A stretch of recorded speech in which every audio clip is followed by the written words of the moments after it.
Okay, tell me some of your memories. Well, the purpose of the base was to stop the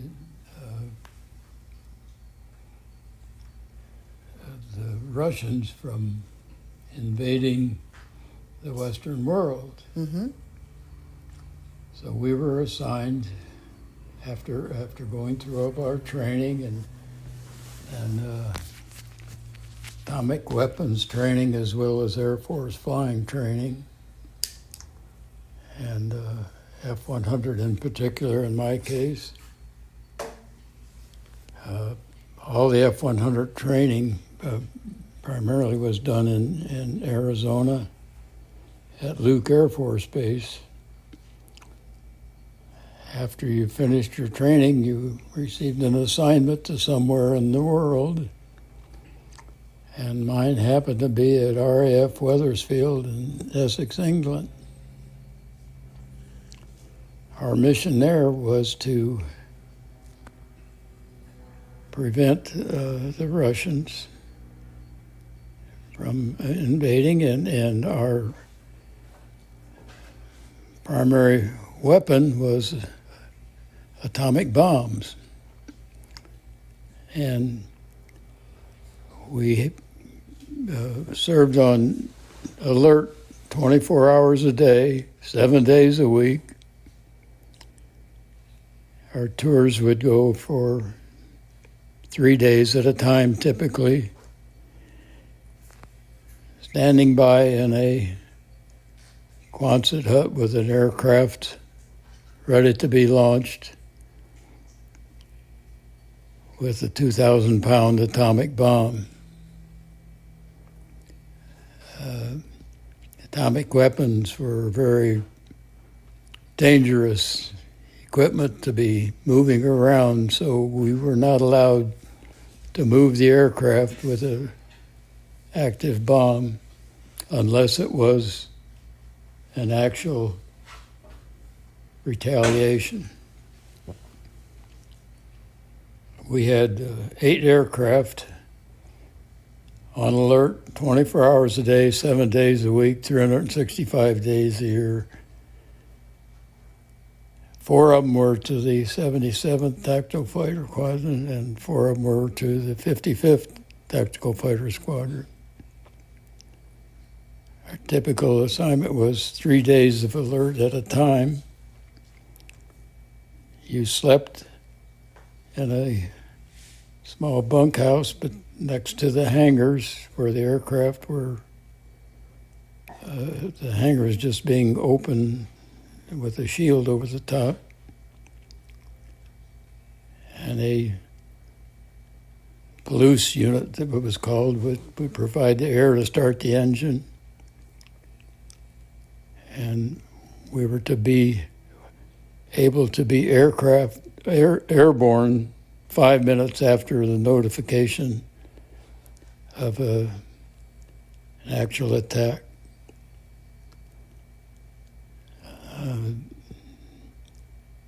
How frequently were you asked to take off? What did we do? How often were you sent up into the skies? Well, luckily it never occurred because the Russians never really invaded the friendly territories. And when I left, they were still on alert, but as the risk of the invasion decreased over time, then I'm not sure how long it took before they actually deactivated. There's Okay. we got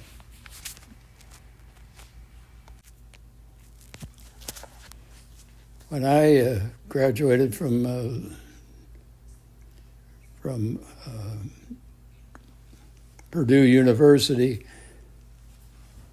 As an ROTC, Air Force ROTC student, I was obligated to serve my regular time in the Air Force. Went through pilot training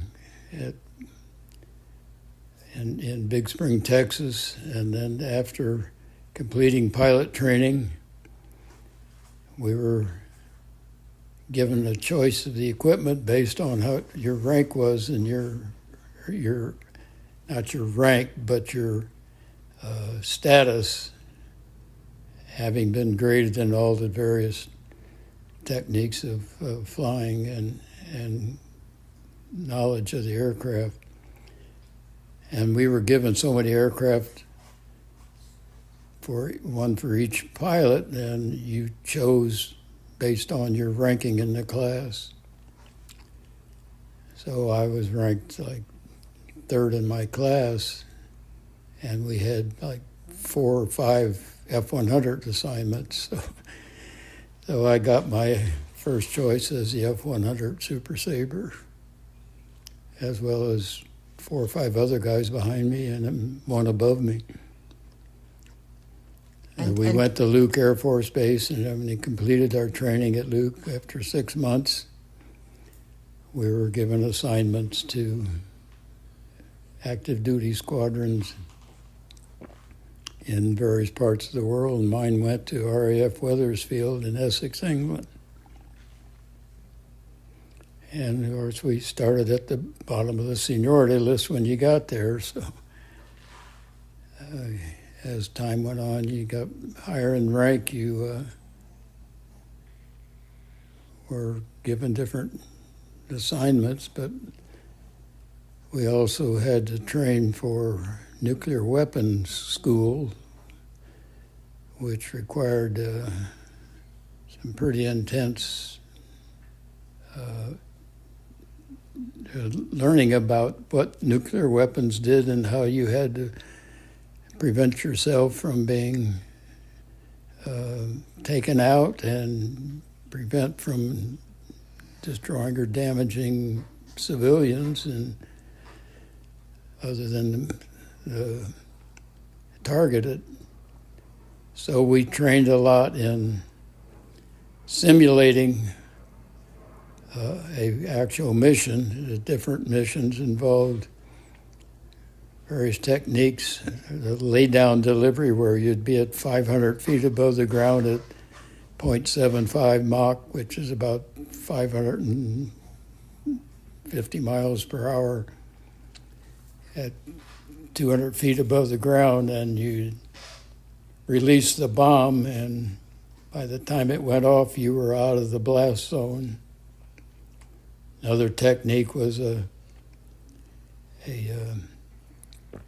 over the shoulder, where you would fly directly over the target and pull your aircraft up to a complete loop, and when you're pointing upward, you release the weapon. It would go up and come down and land, and by the time it exploded, you were out of the blast area.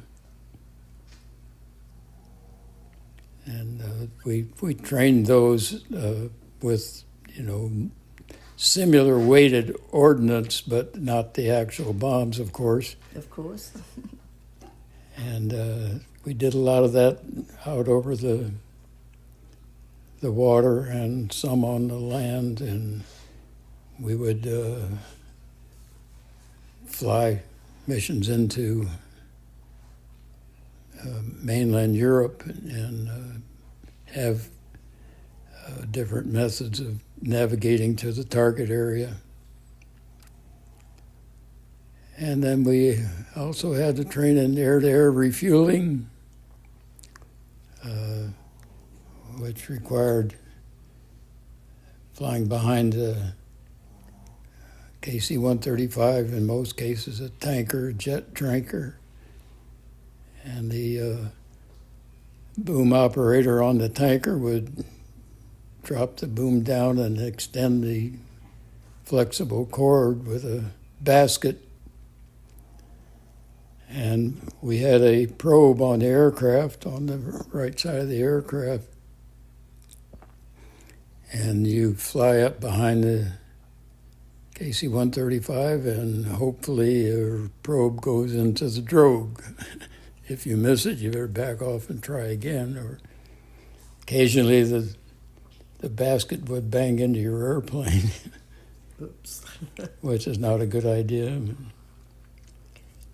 But we had to be refueled, and oftentimes when the target was beyond the range of the one fuel load. But we trained out over the Mediterranean, going to places like Turkey and Libya and Italy, and we had to refuel en route to make it without stopping somewhere. Thank you, Ken, for that. Thank you.